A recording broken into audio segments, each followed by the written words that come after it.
Mitch Marner, right winger for the Toronto Maple Leafs, known for his prolific ability to create plays nearly anywhere on the ice.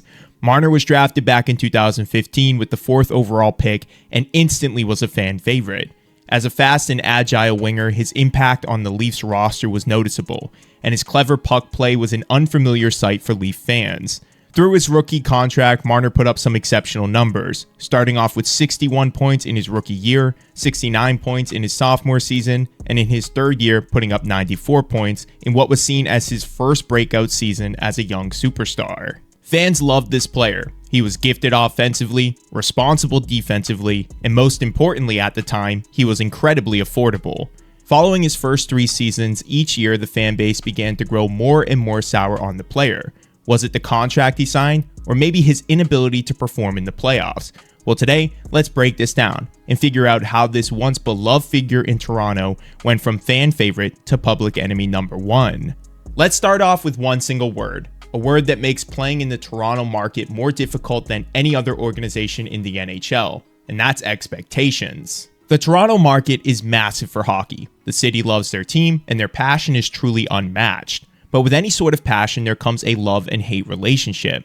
When the team is playing well, then players are seen as gods. But when things aren't going right, the players will hear about it, whether from the social media aspects of things or just from the day-to-day media that they deal with over in that city. From 2006 to 2014, the Maple Leafs hadn't won a single playoff round, forcing the team to reevaluate their roster and ultimately rebuild. Beginning in 2018, the Maple Leafs would select William Nylander with the 8th overall pick. The following year in 2015, they selected Mitch Marner with the 4th overall pick. And in 2016, with their 1st overall pick, they would select Austin Matthews. The Leafs would miss the playoffs all 3 of the years that they drafted Marner, Nylander, and Matthews. But in 2017, with their new forwards, they finally managed to get back in the postseason, but this time with a much more affordable roster and a bright future ahead of them. The future was promising, and believing in their draft picks in 2018, the team decided to go all in, adding one of the league's best players at the time, John Tavares, through free agency. Paying the forwards $77 million over the course of 7 years, the Maple Leafs changed the market and set the new standard for how much a forward could make in the league. The first year with Tavares, the team would lose in round 1 yet again, but still many fans were optimistic at the time because they had young guys who were playing very well on team-friendly deals, and the chemistry seemed to be improving with each game played. The window for this whole affordable young players on team-friendly contracts discussion for the Maple Leafs changed nearly overnight, with both Mitch Marner and Austin Matthews signing new deals with the Maple Leafs after their market-setting deal to John Tavares. Working with Kyle Dubas, both Mitch Marner and Austin Matthews would sign heavy deals, making over $10 million a season. Still, there really was no issue at the time of signing these players. Yes, it did feel like a bit of an overpay because they were still so young and inexperienced, but on paper this team was cup ready and the potential was through the roof, making Toronto's expectations for their hockey team the highest it's been in years.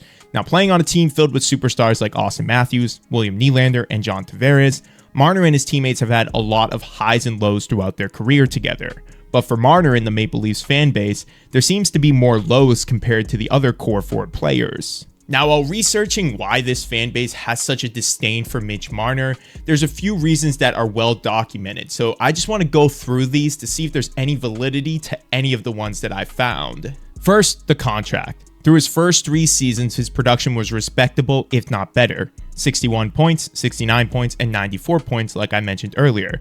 Working with Kyle Dubas, this is what earned him that 6-year, $10.9 million extension, which is up after this season. Through those 6 years, Marner tallied 67 points in 59 games played in year 1, 67 points in 55 games played in year 2, 97 points in 72 games played in year 3, 99 points in 80 games played in year 4, and 85 points in 69 games played in year 5.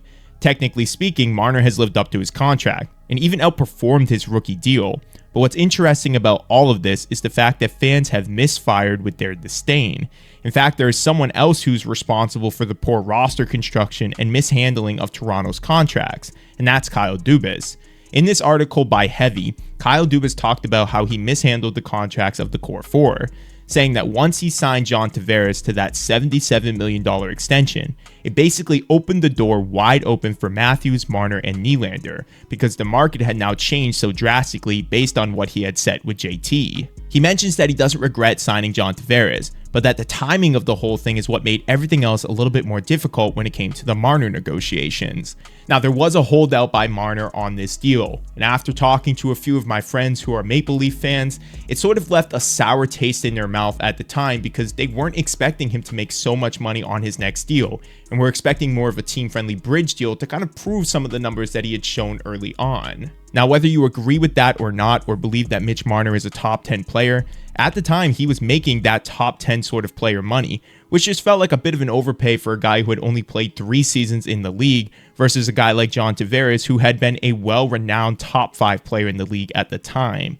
Now, those Maple Leaf fan friends that I was talking about mentioned that they enjoy the numbers each season from Marner, but it's his demeanor and almost whiny attitude that feels unlikable and uninspiring.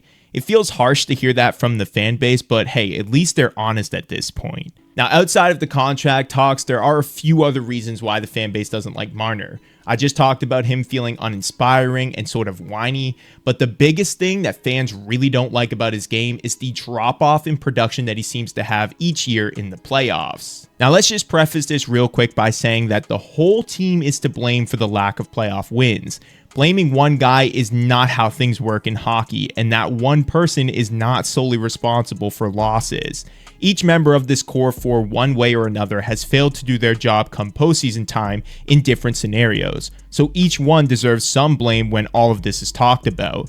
Regardless though, for Mitch Marner specifically, his playoff numbers are inconsistent and at times underwhelming. In only 3 of his playoff runs, Marner has more than 4 points. He's been held goalless in 2 of those runs, and in this past season, he only managed to put up 3 points, the lowest playoff total he's had in his entire career. What made the Marner hate seem even more recognizable this past year was his playoff performance, the lack of defense and effort that he had eventually put forth in that first round.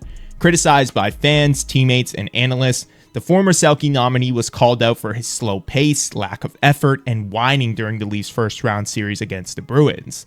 Marner was late to getting into plays, mishandled easy-to-read situations, and turned the puck over with poor timing. He just couldn't maintain his composure, and at this point, fans were already mixed about their star player, but this felt like the thing that just pushed them completely over the edge. So here we are today. Mitch Marner is entering the final year of his around $11 million contract at $10.9 million a season. And with the fan base being sort of split on the player right now, there hasn't really been a lot of news about a potential extension for the player. After paying new deals to both Austin Matthews and William Nylander, it seems like the organization is waiting to see how things work out with this new defensive unit and head coach before making any decisions on the Marner contract. It's likely that he will be asking for a similar deal to William Nylander's and most likely would want to go even higher, landing around $12 to $12.5 million as his next new AAV. This would mean that Toronto would be paying 3 forwards north of $11 million, with the possibility of having to extend John Tavares soon after.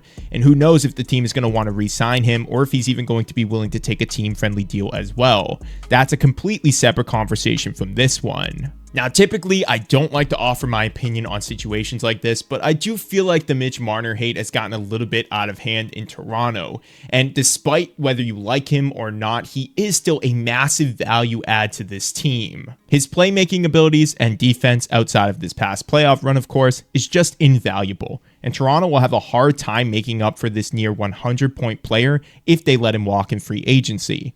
Now, of course, there is the possibility for a trade. But with Marner's no move clause, this will be pretty difficult because he now gets to choose where he's willing to be traded to, meaning that Toronto will sell extremely low on this player if they can even find a potential trade partner. But as always, I like to leave the conversation up to you guys. Do you feel like the Toronto Maple Leafs should re-sign Mitch Marner and that he's actually more valuable than the fan base lets on?